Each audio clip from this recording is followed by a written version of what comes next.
मम शिक्षा दीक्षा गुरु गणनी आरिका श्री स्वामी नंदिनी माता जी की जय। परम पूज्य गणनी आरिका श्री गणनी माता जी की जय। संघ की जय। एक दिन ऐसा आएगा, एक दिन ऐसा आएगा, एक दिन ऐसा आएगा, एक दिन ऐसा आएगा, तोड़ चलेगा जग से नाता, सदा सदा सो जाएगा, धन दौलत और रिश्ते नाते सब पल में छूट जाएगा, एक दिन ऐसा आएगा, एक दिन ऐसा आएगा, एक दिन ऐसा आएगा, एक दिन ऐसा आएगा, जिनको तू अपना कहता है वो ना तेरे अपने हैं, तू राही है जीवन पथ का वो सब सारे सपने हैं, जिनको तू अपना कहता है वो ना तेरे अपने हैं, तू राही है जीवन पथ का वो सब सारे सपने हैं, टूटेगा जब सपना तेरा सब अपना खो जाएगा, एक दिन ऐसा आएगा, एक दिन ऐसा आएगा, एक दिन ऐसा आएगा, एक दिन ऐसा आएगा, तोड़ चलेगा जग से नाता, सदा सदा सो जाएगा, धन दौलत और रिश्ते नाते सब पल में छूट जाएगा, एक दिन ऐसा आएगा, एक दिन ऐसा आएगा, एक दिन ऐसा आएगा, एक दिन ऐसा आएगा, बचपन तेरा बीत गया और जाती तेरी जवानी है, ये जीवन तो कल कल बहता एक नदिया का पानी है, बचपन तेरा बीत गया और जाती तेरी जवानी है, ये जीवन तो कल कल बहता एक नदिया का पानी है, हाथ गुरु का था मिल वरना बीच भंवर डूब जाएगा, एक दिन ऐसा आएगा, एक दिन ऐसा आएगा, एक दिन ऐसा आएगा, एक दिन ऐसा आएगा, तोड़ चलेगा जग से नाता, सदा सदा सो जाएगा, धन दौलत और रिश्ते नाते सब पल में छूट जाएगा, एक दिन ऐसा आएगा, एक दिन ऐसा आएगा, एक दिन ऐसा आएगा, एक दिन ऐसा आएगा, तेरे जाएगा लख 84 जिसने प्रभु को ध्याया है, बड़े भागी है गुरु संग जिसने जीवन सफल बनाया है, तेरे जाएगा लख 84 जिसने प्रभु को ध्याया है, बड़े भागी है गुरु संग जिसने जीवन सफल बनाया है, गुरु चरणों से प्रीति कर लो अंत गुरु में समाएगा, एक दिन ऐसा आएगा, एक दिन ऐसा आएगा, एक दिन ऐसा आएगा, एक दिन ऐसा ऐसा आएगा। तोड़ चलेगा जग से नाता, सदा सदा सो जाएगा। धन दौलत और रिश्ते नाते सब पल में छूट जाएगा। एक दिन ऐसा आएगा, एक दिन ऐसा आएगा, एक दिन ऐसा आएगा, एक दिन ऐसा आएगा। धर्म स्नेही आप सभी भव्य महानुभाव, सच में ये जीवन का वास्तविक और परम सत्य है। सबके जीवन में एक ना एक दिन ऐसा दिन जरूर आएगा जब आप यहाँ पर जोड़ा गया सब कुछ जो आंखों से दिखाई देता है, नाते रिश्तेदार, घर परिवार, धन संपत्ति, सब कुछ क्या करोगे? यहीं पर छोड़ करके परभव की यात्रा पर चले जाओगे।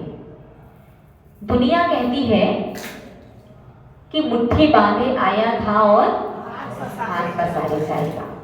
ये दुनिया के देखने में आता है कि व्यक्ति जब पैदा होता है, बच्चा पैदा होता है तो पेट में इतनी कम जगह होती है कि बच्चा बहुत सुकुड़ करके, बिल्कुल पेट सिर पैर बहुत सुकुड़ करके माँ के गर्भ में रहता है, तो हाथ फैलाने के लिए स्थान नहीं होता। तो बच्चा गर्भ में तो हाथों की अंगुलियों को सुकुड़ करके ऐसे रखता है, तो ऐसे करके क्या बन जाती है?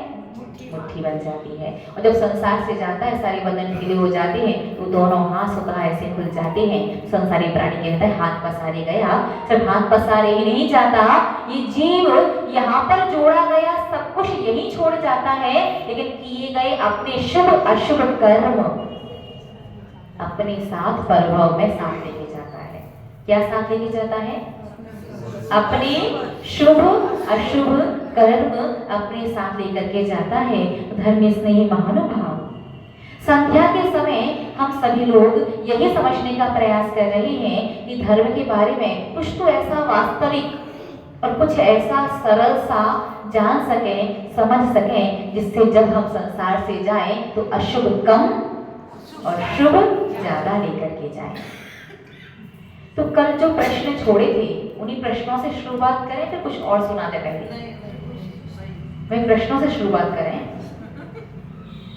प्रश्न ये था भगवान शांतिनाथ के बारे में।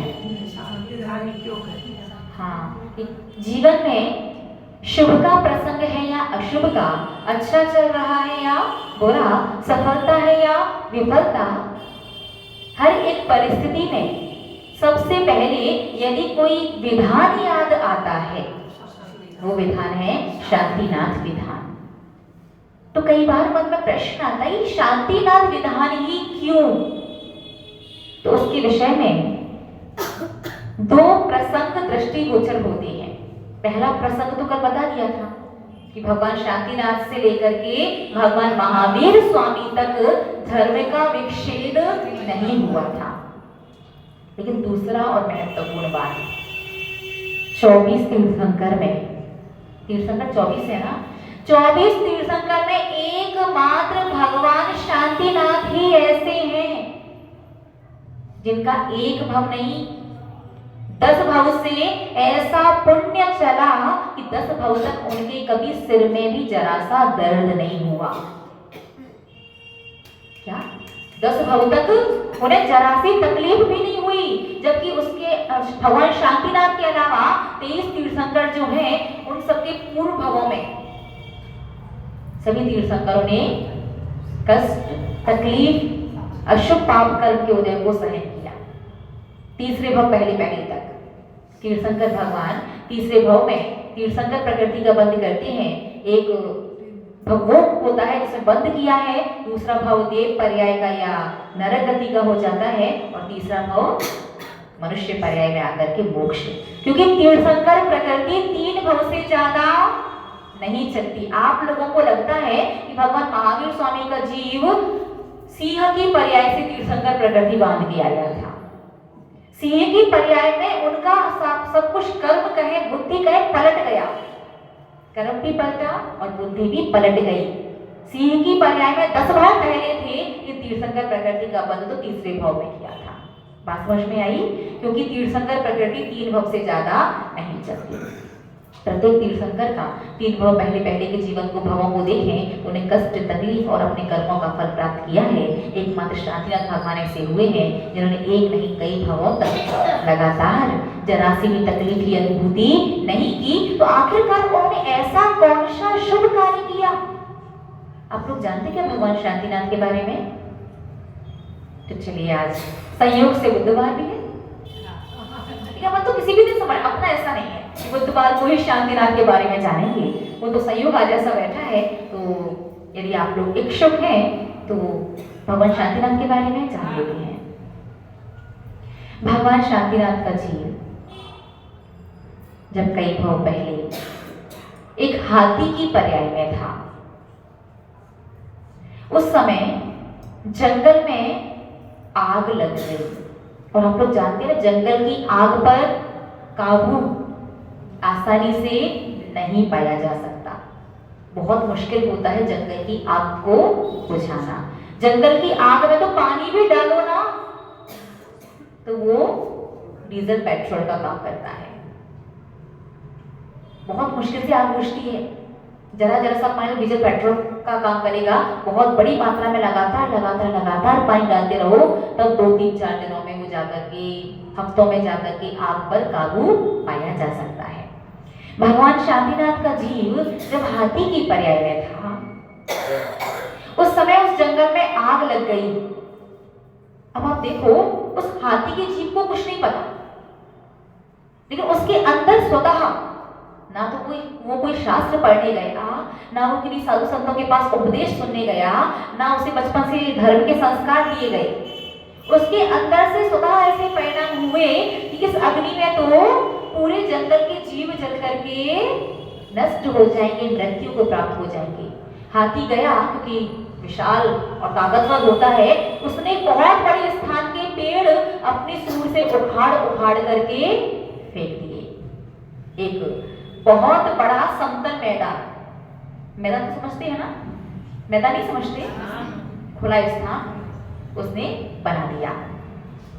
और वो दौड़ करके जाता, तालाब से पानी अपने सूंड में भर करके लेकर के आता, और उस मैदान के चारों तरफ जो पेड़ थे, ये तो बहुत सारा जगह स्पेस उसने बना दी, और फिर उसे लगने लगा कि बाई चांस आग यदि इस ओर बढ़े तो उस मैदान के चारों तरफ आसपास जो पेड़ थे, उन पेड़ों पर उसने भी सूंड से पानी ला करके पेड़ों को गीला कर दिया, ताकि जल्दी से उन पेड़ों में आग ना लगे। आग कितना समझदार, मतलब पेड़ों में आग ना लगे, उसने आसपास के सारे पेड़ों को गीला कर दिया और आकर उस मैदान में खड़ा हो गया। और जंगल के सारे जीव जंतु भी उसी मैदान में आकर के एकत्रित हो गए। हाथी के पेट के नीचे जो खाली जगह होती है, वहां पर भी काफी सारे जीव जंतु बैठ गए। हाथी के ऊपर पक्षी, पशु वगैरह जो जहां बैठ सके, कोई कहीं कबूतर बैठा है, कहीं कौवा बैठा है, कहीं बंदर बैठा है, उसके ऊपर भी बहुत सारे जीव जंतु बैठ गए। अचानक से हाथी को पैर में खुजली हुई, और खुजाने के लिए उसने अपना एक पैर जैसे ही ऊपर उठाया, और खुजाने के बाद जैसे ही नीचे रखने का प्रयास किया, उसने देखा कि जहां पर उसको पैर रखना था, वहां पर एक खरगोश आ गया है। अब पूरा मैदान भरा हुआ है, यहाँ वहां खिसका भी नहीं सकती कि मैं खिसक जाऊं। खरगोश आ गया है। अब हाथी का विवेक देखो, उस हाथी ने क्या किया? पैर नीचे नहीं रखा। भारी भरकम शरीर, 3 पैरों पर 3 दिन तक, उस जंगल में 3 दिन तक आग लगी रही। कल्पना कर सकते हैं आप? अपनी अहिंसा देखो। आप लोग इतने अच्छे, सच्चे, पक्के वाले जैनी हैं कि जीवों को डायरेक्ट नहीं मारते, सुखा के, लटका के मारते हैं। समझ में आया? आपके अंदर की करुणा, आपके अंदर की दया। घर में आप लोग नलों में कोई थैली या छन्ना लगा लेते हो ना? मंदिर के बाहर जो नल लगा, तो छन्ना लगा हुआ है क्या? छन्ना लगा हुआ है। जब तक वो छन्ना, वो थैली गीली है, तब तक तो थोड़े बहुत जीव पानी वाले बच्चे भी रहेंगे। लेकिन जब वो छन्ना लगा सूख गया, उस छन्ने की या उस थैली की जीवाणी नहीं की, जीवाणी समझते, ये जीवाणी नहीं की है, लगा लगा सूख गया, तो सारे जीव उसमें लटके लटके सूख सूख करके मर जाते हैं। कभी विचार किया है क्या? घर में छन्ना तब तक अलग नहीं करेंगे जब तक वो काला ना पड़ जाए, उसमें काई ना लग जाए, वो फट ना जाए, छेद ना हो जाए। मंदिर का छन्ना जीवाणी होती क्या डेली? बिना पैर धोए प्रवेश नहीं कर सकते, पैर धोने के लिए उसी नल का प्रयोग करते हैं। अब याद रखना, ध्यान देना कि जैन धर्म के अनुसार एक बूंद अनछने पानी में कितने जीव? 36,450। ये तो साइंटिस्ट के अकॉर्डिंग है, जैन धर्म के अनुसार नहीं। साइंटिस्ट वैज्ञानिकों के अनुसार एक बूंद अनछने पानी में 36,450 जीव हैं और जैन धर्म के अनुसार असंख्यात जीव हैं। और ये जीव स्थावर नहीं, त्रस। स्थावर जीव तो जल स्वयं जीव है। कौन से जीव है ये? त्रस जीव, 2 इंद्रिय से लेकर के पंचेंद्रिय तक। वो जीव कितने हैं जैन धर्म के अनुसार? असंख्यात, यानी काउंटलेस, आपकी गिनती से गिन नहीं सकते। और साइंटिस्ट भी कितना मानते हैं? एक बूंद में 36,450। पहले आप जिनमें छन्ना लगा हुआ है, यदि आप लगाएंगे ही नहीं तो डायरेक्ट हिंसा, बहुहिंसा, बहुत बड़ा पाप। लेकिन आपने छन्ना और थैली भी लगा ली। उस हाथी की दया देखो जो कभी पाठशाला नहीं गया, जिसे कभी गुरुओं का उपदेश सुनने के लिए नहीं मिला, जिसने कभी शास्त्र नहीं पढ़े, उसके अंदर भी इतना दया, इतनी करुणा कि उसने पैरों में खुजली हुई, पैर ऊपर किया, नीचे खरगोश आ गया 3 दिन तक। सोचो उसने बैलेंस कैसे बनाया होगा, ऊपर इतने सारे पशु पक्षी जीव जंतु बैठे, फिर भी यदि मैंने पैर नीचे रखा खरगोश मर जाएगा। और आप लोगों की करुणा, वो जीव आंखों से दिखाई नहीं दे रहे, इसका अर्थ ये नहीं कि जीव है नहीं। घर पर छन्ना लगा तो लगा, मंदिर के नल पर छन्ना लगा दिया तो अच्छे वाले, पक्के वाले, सच्चे वाले जैन हैं। अनछना पानी यूज नहीं करते, जीवों को डायरेक्ट नहीं मारते, हम तो लटका लटका के सुखा सुखा के मारते हैं। फिर कहते हैं हम मानसिक रूप से अशांत क्यों हैं, हमारा मन आकुलित व्याकुलित क्यों रहता है, हमें हमेशा किसी न किसी प्रकार का डर क्यों लगा रहता है। भाई कोई घर से बाहर गया है, जब तक वो सही से पहुंच गया, इस बात का खौफ ना आ जाए, तब तक मन में कितने विचार आते हैं, ठीक से पहुंचा कि नहीं पहुंचा, क्या हुआ, कैसा हुआ। और गलती से मान लो वो वहां पहुंच गए तो उसका फोन स्विच ऑफ हो जाए, 2-4 घंटे उसका समाचार ना आए, आप यहाँ से फोन लगाओ, वहां से कोई कनेक्ट ना हो पाए, फिर क्या होता है? क्या क्या कर देते हो आप उसका। विचारों की कोई लिमिट होती क्या? कहां कहां कैसे कैसे किस किस प्रकार के विचार, कोई ना कोई डर स्वयं को लेकर के, परिवार को लेकर के, रिश्तों को लेकर के, संपत्ति को लेकर के हमेशा बना ही रहता है। आप खुद सोचो, वो बेचारे जीव जंतु 2 इंद्रिय से लेकर पंचेंद्रिय तक के असंख्यात जीव, एक बूंद पानी में एक बार में कितना पानी यूज करते हैं? नहाने के लिए कितना पानी लगता है आपको? कितना पानी छाना उसमें? वॉशरूम वगैरह यूज कर रहे हैं, कपड़े वगैरह धो रहे हैं, कितना पानी का यूज करते हैं आप? जिन मंदिर में आकर के पैर धो रहे हैं, कितना पानी यूज किया? प्रत्येक बूंद का काउंट करो, कितने कितने जीव हुए। कितने सारे जीव लटके लटके सूख सूख के मर रहे हैं, उनके अंदर से वो करुण पुकार आ रही कि भैया सुनो, जिनवाणी पढ़ो, गुरुओं के उपदेश को सुन करके ग्रहण करो। कम से कम जब आपका काम हो जाए, जैसे मंदिर दोपहर में बंद करने का समय हो रहा है, 11-12 बज गए, अब शाम को ही मंदिर खुलेगा, जब तक श्रावक आ रहे हैं तब तक तो वो छन्ना जो गीला रहेगा। लेकिन अब मंदिर बंद करने का समय हो गया है, अब श्रावक नहीं आएंगे, उस समय कोई भी एक व्यक्ति ऐसी सामाजिक व्यवस्था बनाई जाती है, चाहे आप मंदिर के पुजारी वगैरह से कहें या जो भी व्यक्ति सबसे लेट आता है, ऐसी व्यवस्था बनाए, वो पहले छना हुआ पानी भर करके उस कपड़े को, उस छन्ने को नल से खोल करके उसकी जीवाणी कर दे, और जीवाणी करने के बाद पुनः उस छन्ने को, उस कपड़े को नल में बांध दे, ताकि शाम को आने वाले लोग अनछने पानी का प्रयोग ना करें। मुश्किल है क्या?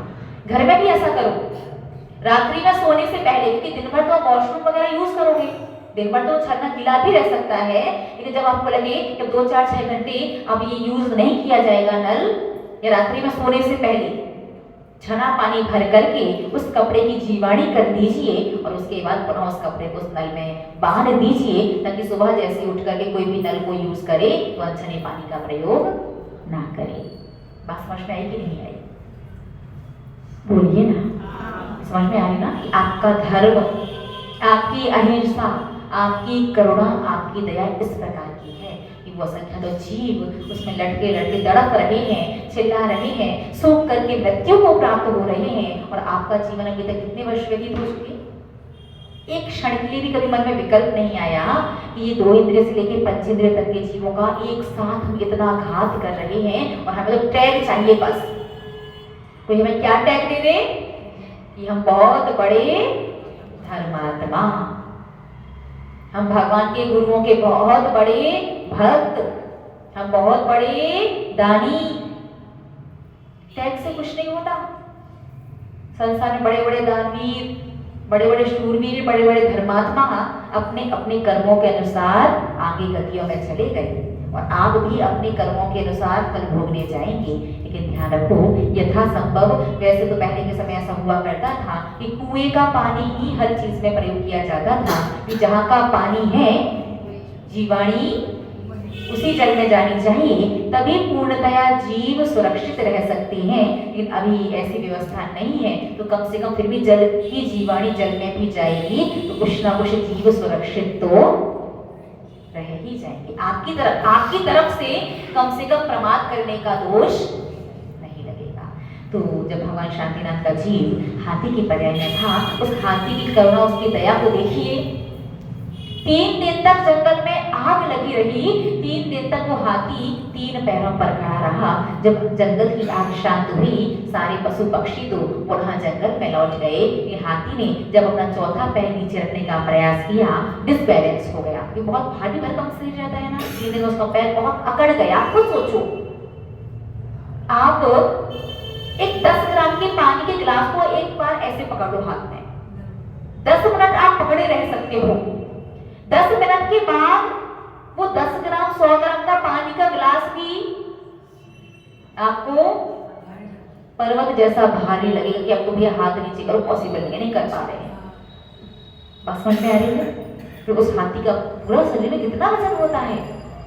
सारे पशु पक्षी जंगल में लौट गए। उस हाथी ने प्रयास किया, डिसबैलेंस होकर के नीचे गिर गया और उस हाथी की मृत्यु हो गई। कि उसके अंदर की करुणा, उसके अंदर की दया, उसके अंदर की अहिंसा, धर्म ने ऐसे शांति शक्ति के पुण्य का बंद किया कि तब से लेकर के भगवान शांतिनाथ बनने तक उन्हें किसी भी भाव में रंच मात्र भी तकलीफ नहीं हुई, जरा सा भी सिर में दर्द नहीं हुआ। संसारी प्राणी ने बड़ा समझदार।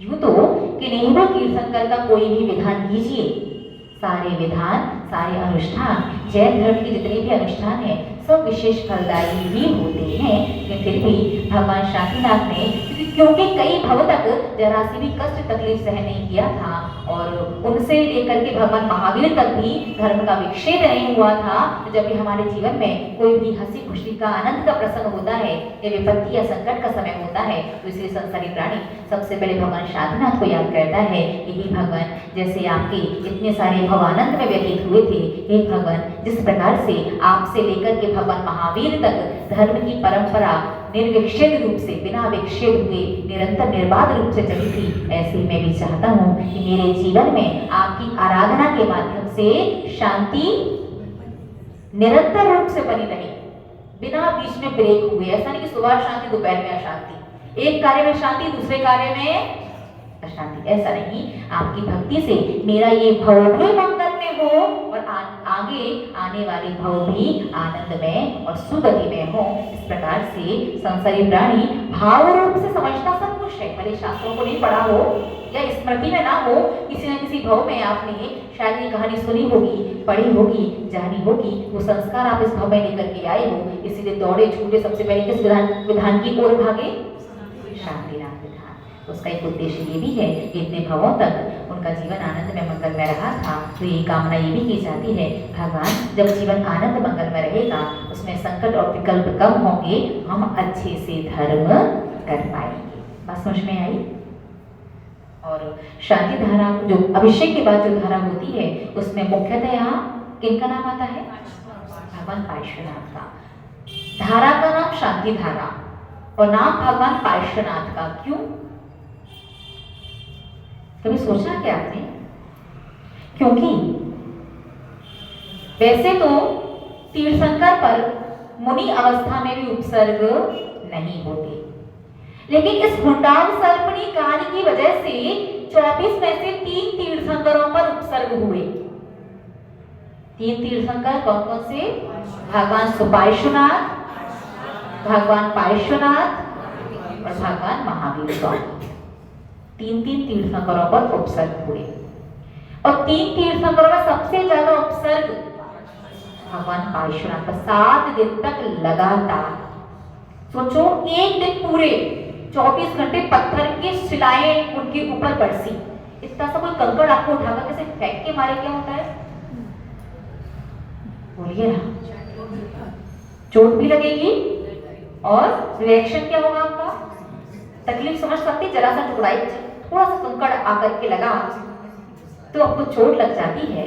माना कि तीर्थंकर उत्तम सहनन के धारी होते हैं, उन्हें उतनी सहज रूप से जितनी जल्दी आपको चोट लगेगी उतना जल्दी उन्हें चोट भले ही ना लगे, लेकिन तकलीफ उन्हें होती है, दर्द का एहसास होगा। एक दिन पूरे पत्थर बरसे, एक दिन भयंकर आंधी तूफान, बहुत तेज हवा भी चलती है ना, तब भी तकलीफ होती है। एक दिन ओले बरसे, एक दिन अग्नि आपके पास बरसे गर्मी में, तो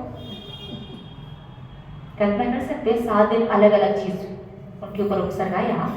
तो 2 चीजें होती हैं, एक होता है परिचय, एक होता है उपसर्ग। और कौन सी चीजें? परिचय और उपसर्ग। परिचय का अर्थ है जानबूझ करके कष्ट सहन करना। जैसे आज उपवास ले लिया, सभी लोग चाहते हैं भूखे रहेंगे कमजोरी आएगी, फिर भी ऐसा नहीं कि भोजन की व्यवस्था है नहीं इसलिए भूखे हैं। क्या भोजन की व्यवस्था होने के बाद हम चाहते हैं आज क्षुधा परिचय को विजय करें।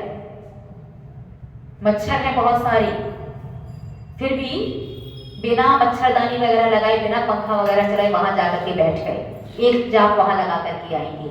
ये दंश मशक परिचय है। इतनी ठंड है, इतनी ज्यादा सर्दी है कि घर से बाहर निकलना मुश्किल है, फिर भी ऊन आदि के वस्त्र पहन करके, ऊन आदि का स्वेटर पहन करके या पैर में सॉक्स वगैरह पहन करके जिन मंदिर नहीं जाएंगे, ये शीत परिचय विजय कर रहे हैं। आप समझ में आई? आपको किसी ने रोका है, बांधा है क्या? आप स्वेच्छा से स्वबुद्धि से कि ऊन वगैरह के पहन करके जाना, मौजी वगैरह जिन मंदिर में पहन करके जाना सही नहीं है, गलत है, पाप का बंध होगा।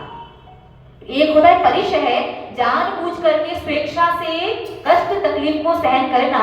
एक होता है उपसर्ग कि मूड पर आ गया, अब रास्ता है नहीं तो सहन करना पड़ेगा।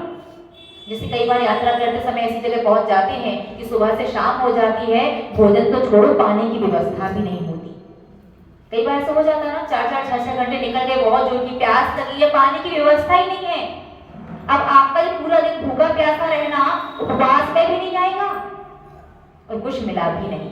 ये क्या कहलाता है?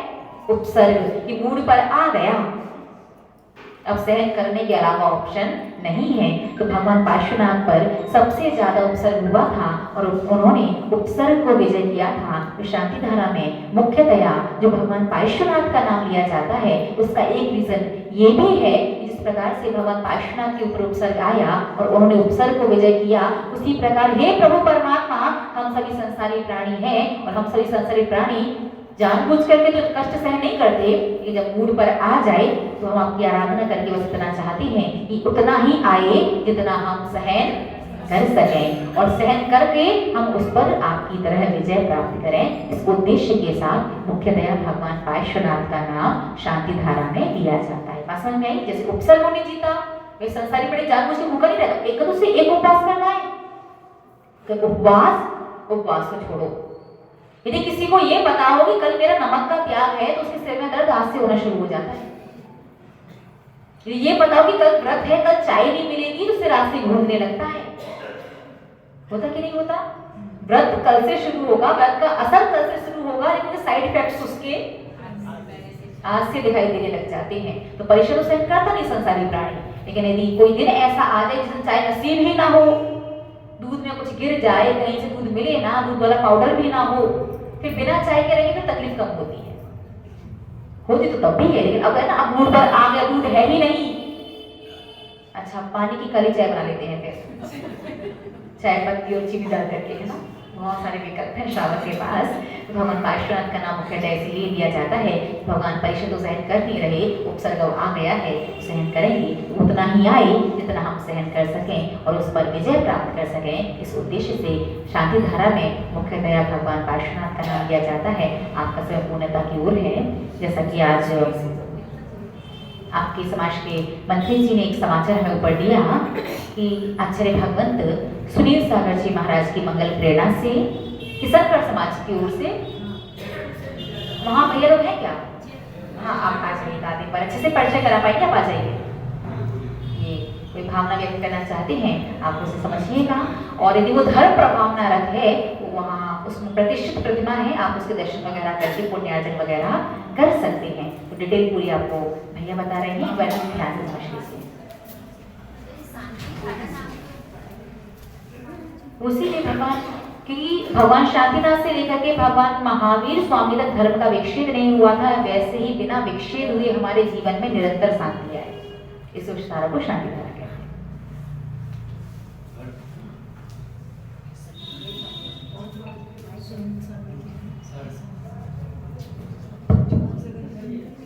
बोलो आदिनाथ भगवान की जय, बोलो महावीर भगवान की, 24 चक्र भगवान की, चारित्र चक्रवर्ती आचार्य शांति सागर जी महाराज की जय, आचार्य आदि सागर महावीर के जी, विमल सागर संगमती सागर जी को देव की जय, चतुर्पट्टा जी आचार्य सुनील सागर जी को देव की जय, आचार्य वसुनंदी जी महाराज की जय, सुगंधमती माता जी की जय।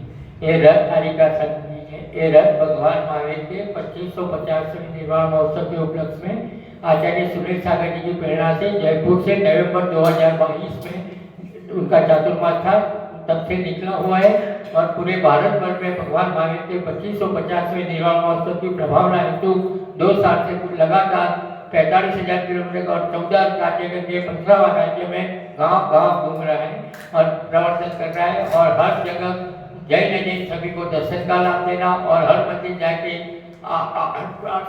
अभिषेक आरती द्वारा और आरती का लाभ देने के लिए भगवान महावीर के संदेश को प्रसारित करने के प्रयास से घूम रहे हैं। अभी हम सफेद शिखर तरफ जा रहे हैं। अभी कल यहाँ आज रुके हैं, कल सवेरे यहाँ अभिषेक होगा। शांति धारा पर प्रतिष्ठित मूर्ति है जयपुर में ही आचार्य सुनील सागर जी के कर कमलों से रथ में जो प्रतिमा जी है 4.25 फुट पद्मासन मूर्ति है, उसका अभिषेक शांति धारा होगी, और उसके बाद हम यहाँ से मंदिर के और होके सफेद शिखर तरफ जाएंगे।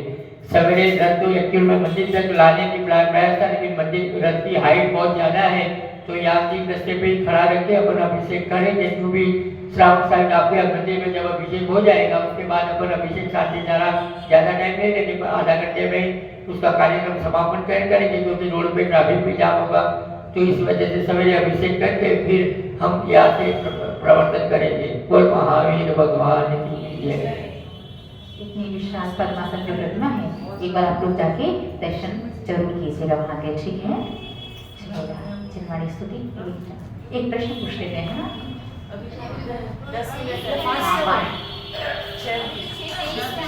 तेज हुए हैं।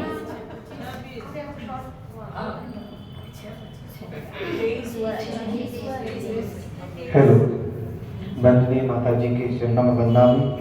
यह रथ अहिंसा का प्रचार कर रहा है। आचार्य भगवान सुनील सागर महाराज का उद्देश्य यही था कि जन जन को अहिंसा, अभी अहिंसा के बारे में पूछेंगे तो लोग दिमाग से सोचते हैं, लेकिन अहिंसा हमें हृदय में विराजमान करनी है। जैसे माता जी ने बताया था अभी पानी के छन्ने का, कितने असंख्य जीवों का घात होता है, उसी तरह हम दिमाग से काम करते हैं, लेकिन जब अहिंसा की बात आए तो वहाँ पर हमें अपना हृदय से बात सोचनी चाहिए। जैसे हम भगवान के प्रति सोचते हैं कि प्रक्षाल कैसे करना चाहिए, वहाँ पे जल तो नहीं रहता, उसी प्रकार हमें छन्ने के में भी वही सोचना चाहिए। वही हम लोग अहिंसा के बारे में बताते जा रहे हैं, जैन हो या जैन। कम से कम इसमें 1000 साधुओं ने दर्शन किए हैं और 10,000 भाई लोगों ने अभिषेक किया है। ये अभी तक 15 राज्यों में भ्रमण कर चुका है और कम से कम 45,000 किलोमीटर चल चुका है। इसका उद्देश्य यही था कि जन जन को अहिंसा बतला के और हृदय में विराजमान कराना। जो दिमाग में है ना, वो हमारे हृदय में विराजमान। वंदनीय माता जी के चरणों वंदन माता जी। चलेगा। प्रश्न आपसे,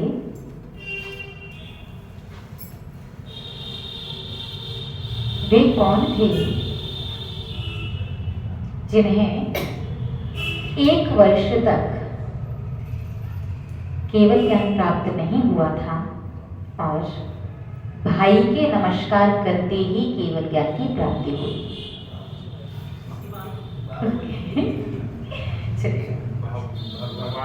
भगवान बाहुबली स्वामी, बिल्कुल सही जवाब। भगवान बाहुबली स्वामी को कितना समय लगा? 1 वर्ष का समय। और जैसे भरत जी उनके समक्ष पूजन की थाली लेकर के पहुंचे और जाकर के नमस्कार किया, वैसे उन्हें केवल ज्ञान प्राप्त हो गया। बहुत दिलेरी से ताली बजाई शायद आपने, है ना? बजाते तो दिलेरी से ही है, बस कभी कभी ध्वनि हमारे कानों तक ठीक से आती नहीं है। देखो, तो ये भी आश्चर्य की बात है, अतिशय की बात है। भगवान आदिनाथ को 1000 वर्ष लगे केवल ज्ञान प्राप्त करने में।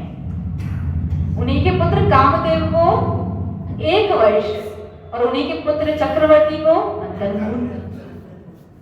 तो इसका मतलब आप क्या कहेंगे? तीर्थंकर कम पुण्यात्मा होती हैं क्या, या उनका प्रयास गलत था? प्रयास और पुण्य को यहाँ नहीं लेंगे, यहाँ कर्म सिद्धांत को लेंगे, लेकिन नहीं समझा सकते कि समय बहुत ज्यादा हो रहा है। तो याद रखिएगा, भगवान आदिनाथ को कितना समय लगा? 1000 वर्ष। भगवान बाहुबली स्वामी को 1 वर्ष और भगवान भरत स्वामी को अंतर्मुख में केवल प्राप्त हो गया था। अगला प्रश्न, वे कौन हैं जिनकी प्रतिमा मांगी तुंगी में पीठ के दर्शन होते हैं? जिनके, वे कौन हैं और क्यों?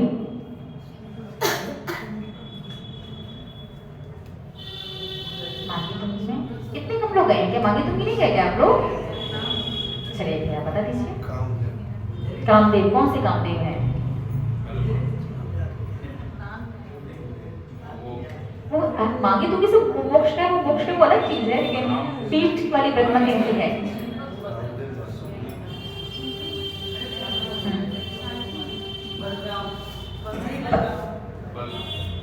हाँ, बलभद्र बलराम। वो बहुत सुंदर थे कि वो जब एक बार मुनि बनने के बाद जब पहली बार आहारचर्या के लिए निकले थे, तो सारी स्त्रियां सारे काम छोड़ करके बस मुनि महाराज को देखने के लिए आ गई। बच्चे रो रहे हैं पालने में, वो उन्हें भी ध्यान नहीं दे रही। उसके बाद बलराम को लगा इस प्रकार तो भैया दिक्कत हो सकती है, कोई प्रश्न चिन्ह खड़ा हो सकता है। बस उन्हें पूरी मुनि अवस्था में एक ही बार आहार किया, उसके बाद पीठ करके अपना मुख पर्वत की ओर करके बैठ गए थे। वो मोक्ष तो सीधे पूर्व दिशा की ओर मुख करके गए हैं, लेकिन वो प्रतिमा एक पहचान के लिए और उनकी कहानी को याद दिलाने के लिए। वैसे प्रतिमाओं के पीठ के दर्शन नहीं किए जाते, पीठ के दर्शन करना शुभ नहीं होता जैनागम के अनुसार, लेकिन उनकी कहानी को याद दिलाने के लिए वह उनकी प्रतिमा को मांगी तुंगी जी में इसी प्रकार से बनाया गया है कि उनकी पीठ के दर्शन होते हैं। ठीक है, तो किनकी है वो? बलराम, बलभद्र थे वो बलराम जी। ठीक है, अगला प्रश्न, उस स्तुति, उस पाठ, उस स्तोत्र का नाम बताइए जिसमें सबसे ज्यादा सिद्ध क्षेत्रों की वंदना है।